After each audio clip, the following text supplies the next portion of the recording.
passion and pageantry of college football lives here.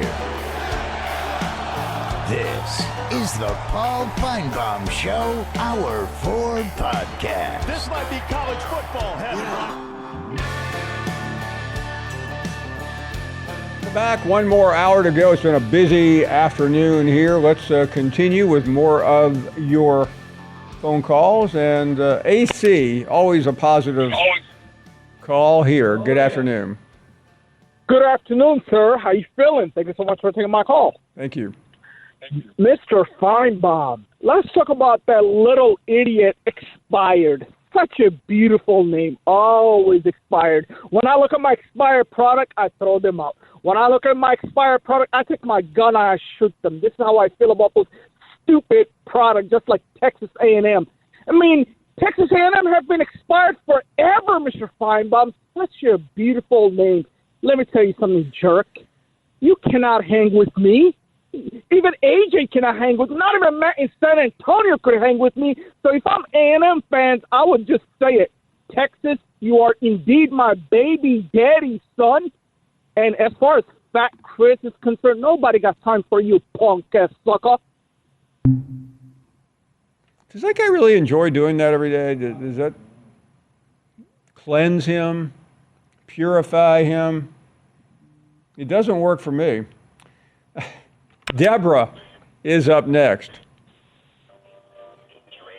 Hello, Deborah. Deborah once, twice, 3 times a lady. Jeff is up next. Hey, Paul. This is Jeff. How you doing? All right? We are doing great. Thank you. Listen, I have a question. We were talking. I'm a longtime Kentucky basketball fan, football fan, but you said something about, or I saw the interview talking about Mark Stoops. My question to you, he said it's just a hiccup, right? Just a hiccup, just a little bump in the road. Are you buying that? So, well, listen, I remember talking about him.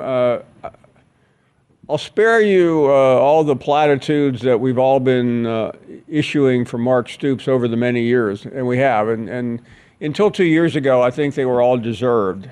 I am fairly concerned about the last 2 years, and I think it's a real problem if he can't get it turned around quickly. Well, and I'm thinking with the competition and the the NLI and Kentucky is a football school, correct? Well, over the many years it has been, yes. So listen, here I got one request for you. Okay, if you do run for governor, okay, all right, which that's dicey at this point. Is there any shot that Randy could be lieutenant governor? No, I have ruled that out. That's a hard no. Well, it is, but here's the reason. The lieutenant governor is a fairly meaningless position, which has no real authority. What I want Randy connected to is where the money is. And if I put Randy in an you have to run for a lieutenant governor. Randy would not win. Oh, I didn't know he wasn't a package deal with you. What I need to do is appoint him to a position that nobody is watching, where he will have his hands on the till, so therefore he can move it all to our friends and make sure they get rich. Does that make perfect. sense? Are you God okay with bless that? You, Paul. I love you, man. Thank you. Yeah, I mean, by the way, there is some risk in that position in the event that maybe there's an attorney general or a district attorney who gets mad at you. Randy, here's the little secret, okay? If things go haywire, someone has to take the fall. That's right. You don't mind, do you? No. You'll get rich, but you'll probably have to go on trial, and we'll make sure, because we'll own the judges, that you get off. Okay, it'll cost you a little bit. It'll cost you a few bucks, though. Yeah, you will be in charge of the money. I think we got a good thing going here. Jerry is up next. Hey, Jerry. Hey, Paul. I'll give you a chance to call me Nathan Bedford Jr. Ooh, I like that. I see where this is going. As far as what the judge was talking about, I not only think that financial advisor would be appropriate, but I think they ought to structure their payments instead of giving them that money up front. 17, 18-year-old kids, they don't know how to handle it, and you're not doing them any favors by letting them handle it, in my opinion. Well, listen, Jerry, you make some fairly good points. The problem is it's not as cut and dried as that, and you can't really all of these players are dealing with different collectives and different structures with different rules, and I'm not sure you can curtail or implement a system that prohibits flexibility. Well, you can mark my words. You know how Texas is giving out the Lamborghinis to entice the players? Once one of those guys wraps one of those things around a tree, the hue and cry about how irresponsible it was to be giving them all that stuff, you're going to hear it from the mountaintop. And it'll happen one day. You are right about that, Jerry. I agree with you on that. Let's hope it doesn't happen, but that's maybe wishful thinking. Okay, let's go to the Zoom. We haven't had a Zoom all day. Jeff is in the Zoom. Hey, Jeff. Hey, Paul. How are you? Very well, thank you. Well, that's just scary talk, Paul. I don't know what to say about that, but there's lots of ways for a person to hurt themselves, whether it's a Lamborghini or just in a pair of ice skates. Speaking of ice skates, though, I went to an ice festival last week when you were in Birmingham, I believe. Correct. Have you ever been to an ice festival? I've been ice skating. I've been to Holiday on Ice, but I've never been to an ice festival. Well, you've probably heard of ice sculptors with their chainsaws, and they use blow torches. They're pretty good. I was really surprised with how good the stuff was. But anyway, yeah, my wife and I went and had a great time with all the different things. And we went into a gift shop while we were there, and we saw this, and we bought it. Oh, my goodness. In case of emergency, ask Paul. Yeah. I like that. What did you spend on that? Oh, maybe $5. Okay. That was before we heard about your plane trip, Paul, when you came back from Alabama last week. Oh, okay. Might we have got the wrong cup? What he's referring to is there was an emergency on our plane. Did you hear about this, Randy? And my wife, they always say, like, you're about 15 minutes into the flight, and the captain comes on and says, "Excuse me, we have an emergency in the back of the plane. Is there a medical personnel?" So I immediately jumped up. I was sitting on the aisle. My wife goes racing down, and she's with this person the entire flight. It turned out he was not critical. He was. I don't know what he was, but I mean, she was able to bring him back. I told the story that we had another time a couple of years ago. We went to New York, and this guy was critical, and she did save that guy's life. But this one was not. This one just needed medical attention, and he got it. Well, you're the captain of our ship, and we just know that if anything happens, you're going to be the last one to leave for all of us if we're ever at sea or anything. Well, the great thing about me on a flight, the only thing I could ever be of service to on an airplane flight is if somebody was curious, like, who won the national championship last year. Other than that, I'm completely and totally worthless. Hey, great to see you, Jeff. We're heading to the break right now. Thank you very, very much. We will be back. More of your phone calls, your Zooms, your solicitation of Randy to fill your till with corrupt money, all of that coming up next.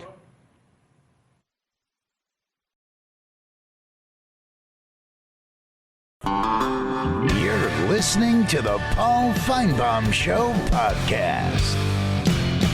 Welcome back. Let's continue with more of your phone calls here. Swamp Dog is up next. Hello, Mr. Paul. Thanks for taking my call again. Doggy. I got a question for you. Yes, sir. Thank you.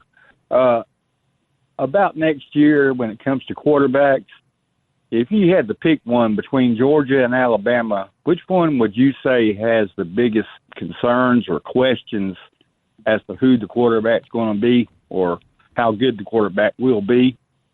Just, the question marks, uncertain about the position. Yeah, I really believe it's Georgia because I think Alabama, most people believe it's either going to be Mack, who came over from Washington, or Ty Simpson. And they know they have a big star with the freshman Keelan Russell. And I don't know about Georgia. I mean, I know everybody was enthralled with Gunnar Stockton after the Sugar Bowl. I was not. Yeah, I know. I had question marks about it too. But he does seem to have a little bit of that Stetson Bennett style of play in him. I'm not saying he could do what Bennett did, but he's that kind of that.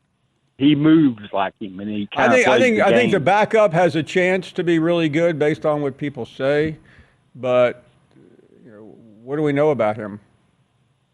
Yeah, I know it's a long. Well, I appreciate you. I was just wanting your opinion about that because I know you follow both those teams. Yeah, but listen, I'm what I do better than anything, Swamp Dog, is tell you what I hear because I can't tell you that I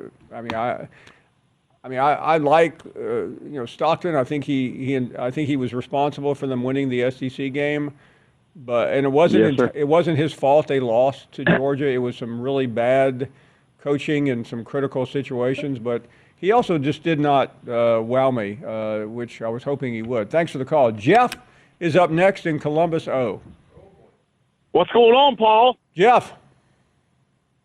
Hey, it's actually pretty good to hear, Paul, that you and some of the callers, but especially you, have been taking some pot shots lately at the good people of Ohio, Columbus, and the state of Ohio. I mean, that's good. It must mean we've done something that's pretty important.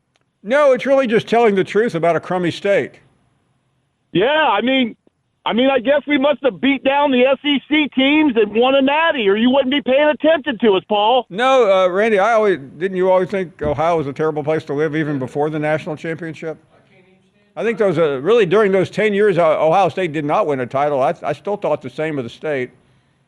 I mean, I even heard Vance last night. I think Vance is a pretty good caller, knowledgeable, and he was trying to throw some stat out about 75% of the country wanted Notre Dame. I mean, Vance, 95% could have wanted Notre Dame, but they sure as hell weren't going to beat Ohio State this year. I mean, we were the best team on paper and on the field. That's all that matters, Paul. Yeah, you guys were the best team all year. I agree with you. Why are you taking the pot shots now? Jeff, I just call them like I see them. I mean, I'm just taking them as compliments. I mean, I don't have anything against Ohio State per se. I was just making a comment about the state. Yeah, I mean, I've given you plenty of invites to come up and hang out in the summertime. Listen, I have been to Ohio. I've been, I was in Columbus a number of years ago for an event. I met some really good people. I met one of the biggest. There you go. I was at the home of maybe Ohio State's most prominent booster, and certainly enjoyed that. He was a great host. I was with your boy Tim May and Dave. What's his name? Revsness, the Big Ten Network guy. Revsness. What's his name? Hey, Paul. The other reason I called is Dave Revson. Yeah, good guy. Him. Hey, a lot of the news lately has been about tariffs. You know what I mean? Yeah, I have heard. And I think you and Randy in the back room ought to slap some tariffs on some of these callers you get, like limiting the number of calls per month they can get. Hey Jeff, I know you like where we are right now, but how is your industry going to handle the tariffs? We're doing fine. I mean, business is booming again, Paul. We build more in January than we have in any other month in my memory. That's great. Oh yeah, and a lot of it's deposits and down payments. Where is most of the building? Do you do mostly up there, or is it other places? Oh yeah, right here, high end custom residential. But the apartment and commercial building is insane right now. I mean, we sold our business property because of apartments, and and that kind of thing, and developments, where they're redeveloping old industrial areas, especially near downtown and the campus. So it's booming. I'm glad to hear that. I wouldn't want you. Yeah. I mean, the economy is important. But some of these callers, you need to slap tariffs on, Paul. I'll give you a couple of you need to slap. Go right ahead. Yeah, out. we do want to hear this because we may start not reciprocal tariffs. We may just start tariffing people right out of this show. Oh, I would at least limit them. The first one is that clown Bash out in Colorado. I mean, if anybody needs to pull a stunt, basically, if you're only going to pull stunts off, it's because your calls are terrible and boring. So if a guy's got to shave his head to butter up to the host, that guy has got no game. So you need to slap a tariff on him and keep that guy off of Zoom. I'm just thankful I listen on the radio and not on television because I can't imagine what that guy looks like. And the other one is any retired judges, Paul. I mean, just slap tariffs on all them because basically William and Maryville is crop dusted all those guys anyway. So they basically have been unrobed by William and Maryville, so they're worthless. And the last one is that Chris in South Carolina. I mean, the guy's got an average team, an average conference he roots for, and his calls are definitely average. I'd just say slap a tariff on him to one time a month maximum. I mean, what do you think? It's something that we will think about. Okay. And by the way, both of those guys are about to come on the air. That's good. We'll slap a tariff on them, man. Okay. Thank you, Jeff. Let's go to Bash in Boulder next on the Zoom. Hey, Bash. What the hell, Bash Brother Paul? Randy, I'm already one step ahead of you. I already got the bottle of bourbon after listening to that terrible. How many times, Paul, is that guy going to say, slap a tariff on him? We've heard you say that over and over again. Get something new, you dumb piece of trash from Columbus, Ohio, the second worst state in the entire country, right behind Missouri. Oh, my goodness. I mean, by the way, before you even go up, Bash is on a roll. Thank you. By the way, what kind of bee you got there? Buffalo Trace. Nothing like being in Boulder, Colorado. Is that good bourbon, Randy? Play. Yeah, is that good? I've heard it's good. I've never had it. Randy knows. Now, Paul, I'm not going to lie to you. Just watching that highlight clip of you playing Jay Billis's interview earlier, I am getting goosebumps, Paul, thinking of ahead this Saturday between the first time ever in SEC history, number 1 and number 2, Auburn, Alabama. But before we get there, Paul, we got one game left tonight. The Auburn Tigers and Alabama got to go on the road to Texas, and Auburn's got to go to Vanderbilt. And we all saw what happened last Saturday, Paul. But before we get to tonight's game, I have a message for a specific caller that I have a ton of respect for now. At first, I hated him. He knows that. But now we're cool. But this Saturday, Paul, it's no hard feelings when AJ from Pell City, since the Iron Bowl, you have been ducking me for 2 months because you owe me $200. And in 4 days, Paul, he is going to owe me $400 when the Auburn Tigers come into T-Town and get their ass whooped. And I don't care, as God as my witness, Paul, and everyone watching the show, I don't care if I have to drive all the way to Pell City, Alabama. I am going to take my phone and call during a Zoom call during the afternoon of the show and turn the Paul Finebaum show into the AJ gets his ass kicked by Bash and Boulder show. And the only time, Paul, that I'm going to be unable to do that is in 2.5 weeks, because I'm going to make it my mission, Paul, to make sure that John from St. Louis never sees the light of day again when he goes on trial in Durango, Colorado. I swear, if I have to listen to one more of his deranged, delusional calls of him saying we don't talk about Missouri enough, I am going to lose it. I will personally, Paul, throw him into the cell myself. And while I'm at it, I'll put Mary Jo in the same cell with him. I'm like, you call in every single time, Mary Jo, and say the same thing. It doesn't matter if Paul's the host or Peter Burns the host or Ryan McGee is the host, Paul. She says the same thing.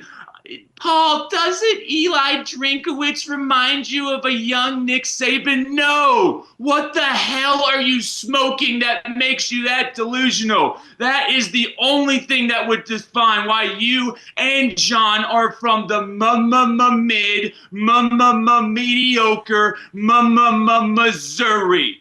Thank you so much, Paul. Auburn, please do your job tonight. Beat the Vanderbilt Commodores, and we will see you this Saturday. Wow, what a call. We'll take a short break on that, relax a little bit. We got some more.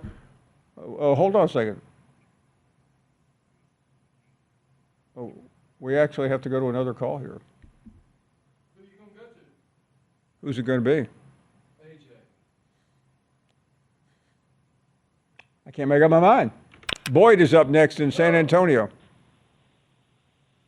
Hello. Hey, Boyd. How you doing? Boyd, great. Thank you for checking in on us. Yeah, well, I want you to listen to me real close. Okay, we are. Listen real well. Listen. Okay? Here's the deal. In any kind of business, in any kind of endeavor, you feel a need and you make a lot of money out of filling that need. Okay. All right? Got it. So I'm writing all this down, by the way.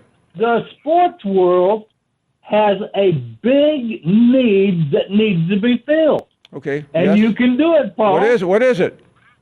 No. I'm not going to tell you that. I'm going to tell you that you're going to make $200 million to $500 million I like the sound a year. of that. You like that idea? I would like to make $500 million. Okay, so you're by the way, in the I will sports share it with business, you, aren't Randy. you? I'll give you $100. You're in the sports business, right? Yeah, of course I am. There's a need. There's a need. You got a whole group of people, thousands and thousands and thousands of them, that do not have a voice in the sports world. Okay. Right? Right. I'm They're with you. called Right now, fans. you're nailing it. I haven't figured they're out how we're called going to make $500 million. And no, all these people are called fans, and they pay for sports. They pay for college sports. They pay Right. for high school sports. Yeah. They pay for junior sports. You know, in San Antonio, Texas, they start kids out when they're 7th grade, teaching them to play You heard football. how we're going to make $500 million? You're going to sell the idea that you're going to represent a poor old sports fan. Wow. That's a regular poor sports. Well, like just average people who want to express themselves about sports? Is that what you're telling me? Well, yeah, want to express themselves about. Yeah. They want to go Are to we the not doing that Spurs right game. here? And we're not making $500 million. Oh well, it's there. Well, Boyd, let me put you on hold. I'm going to put you in charge of that venture, and if we make $500 million, I'll make sure you get. No, I don't want to be in charge of it. We'll give you $200. $200 for that effort. We're taking a short break right now, and we're back after this.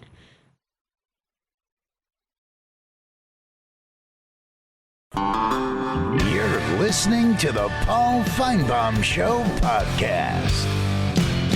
So that game follows us right away. Let's go back to the Zoom, and who we got here? Chris? Hey, Chris. Hey, Paul, how you doing? Chris, we're doing great. Thank you. Hey, Paul, listen, man. Hey, I don't want a cabinet position. I want to be the director of the CIA because I got one terrorist of the Paul Finebaum Show that I want to take care of, Okay. and that's that AC Bash. I got the drones on standby already, Paul. You just got to give the order. Can I get the CIA? I'm sure there's a state. It's only a state job, but I'm sure we can find you something. Whatever you want, we'll get it.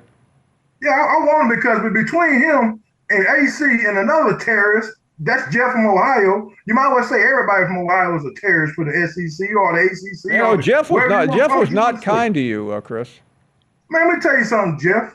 I don't give a crap about Ohio State. I don't give a bet if you was the best team on paper, but we all know if it was a 14 playoff, Ohio State wouldn't have been in there. They would not been in there because the thing about it, they lost 2 games before the end of the season. It wouldn't have been 4 spots, and Ohio State wouldn't have been there. You bought that team, and you caught fire in the glass. If everybody had 3 or 4 chances, Paul, everybody can win a national title.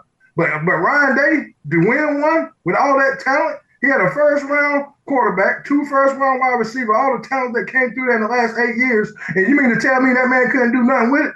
But he got the audacity to come on your show and yell and preach how good the Big Ten is or how good Ohio State is. You got an average coach with a lot of talent. We're going to see what you're going to do, Jeff.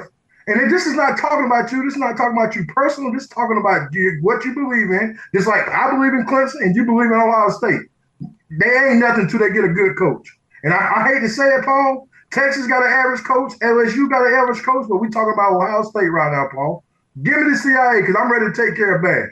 We'll see what we can do. I'm sorry, not Bash. We will see what we can do, Chris.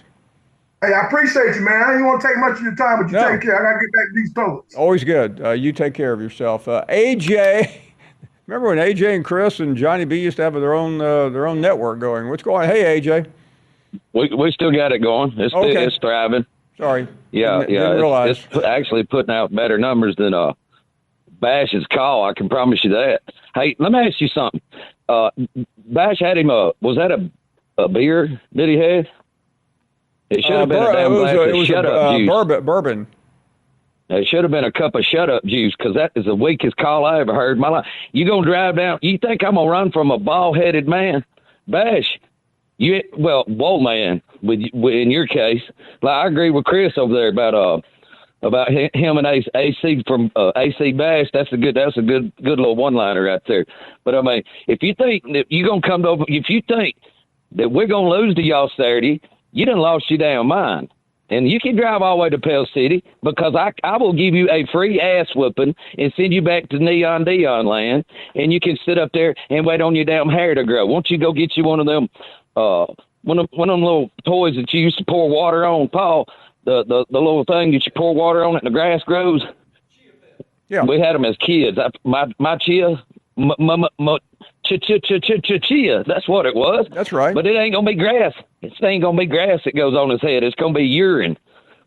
But anyway, let me get back over here to he ain't nothing but a pickle liquor anyway. But you got AC over here. He's gonna call in here yesterday and throw his little AJ's miserable. I bet he's fighting mad because we lost the game and remain number 1. How about that, AC? Yeah, I mean you pathetic. On top of that, you just need to go over and slobber tune the skin flute. You bitch, you bitch, you bitch, you bitch. Ooh. That was a rough call. He went over the line there. Yeah, a little bit. Okay, let's check in with Bob, who is up next in North Alabama. Hello, Bob. Bob, you there? I do not hear Bob. We'll keep trying. Okay. How about Clint in Texas? How are you doing, Paul? Clint, we are doing great. Thank you. Okay. Thanks for taking my call. I was calling to talk about Texas next year, and I understand that it's still far out from the season. But with all the players that we're losing from the season, and with it being a much younger team than it was this year, I'm kind of a little bit concerned that we may not make the playoffs next year, especially with us having a much tougher schedule, having to go to Florida, to Georgia. I was just calling to see what your opinion on next year's Texas team is. Yeah, listen, I agree. I think everybody knows what Texas has lost, but Sarkisian has recruited about as well as anybody in the country, including most recently. He's gotten some key elements in the portal. He has what I think is one of the safest bets in America on the starting quarterback job. So I am not concerned about that. I think it will be a little rocky. I think it's going to be tough to go up to Ohio State in the first game. And should Texas lose, that's a rough way to begin the year. But you got to go to Georgia. But I think I think that's where it gets interesting because I think those are two very strong possibilities for losses. So then you get into, okay, do they have any more wiggle room? Probably with that type of schedule, you could afford a third loss, but it puts you in a very dangerous path. So I understand the concern. I do. But they're assuming that Texas loses to Ohio State, there will not be much room for error. So where else could they lose? They could lose at Florida. Yeah. I really don't see anywhere else. I think with that schedule, Texas could get away with 3 losses. Thanks for the call. Good question, though. We'll take a short break. A couple of minutes remaining here on a Tuesday night. Thank you for listening to the Best of the Paul Finebaum Show podcast. Watch the Paul Finebaum Show weekdays from 3 to 7 Eastern on the SEC Network. Plus, you can listen and watch on the ESPN app.